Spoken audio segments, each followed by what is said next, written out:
The Samsung Galaxy Ace joins an increasingly busy mid-range Android crowd. It may not have the latest technology, but it also won't break the bank. How do price and features balance out, and how does it compare to older phones with bigger specs?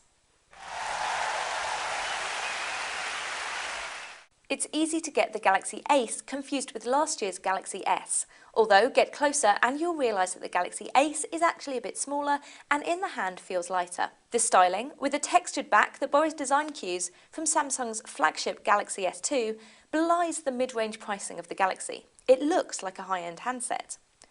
Running Android 2.2 with a good processor behind it, the Ace can run most Android apps, and the 3.5-inch screen is plenty for using apps, web browsing and touch typing. Being a Samsung phone, there's also Swipe, a clever keyboard where you slide your finger from letter to letter.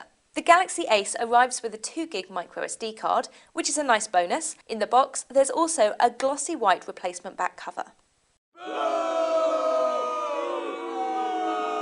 Although the Galaxy Ace runs Android 2.2 Froyo, which can run the majority of apps available from Android, it isn't the very latest version. This is disappointing, given that similarly priced rivals, like the HTC Wildfire S, arrive with Android 2.3 Gingerbread straight out of the box.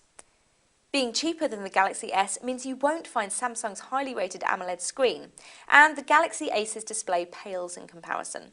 Although quite sharp, colours are a bit weedy on both video and photos. Again, other mid-range phones and older phones show up the Ace's screen. Another thing that detracts from a generally classy-looking phone is the microSD slot, which is covered by a flimsy swing-out flap. The inclusion of the 2GB microSD becomes clear when you discover that it only has a tiny 158MB of storage built in. The Galaxy Ace is a great mid-range smartphone, and is definitely one of the best looking we've seen. It has all the features you'd expect from an Android phone, although it does lack the very latest version, Android Gingerbread, which amongst other things brings a faster internet browser. Whilst there are more powerful models with larger screens, they're generally a lot more bulky. If you're looking for a more petite Android phone, the Galaxy Ace is a good choice.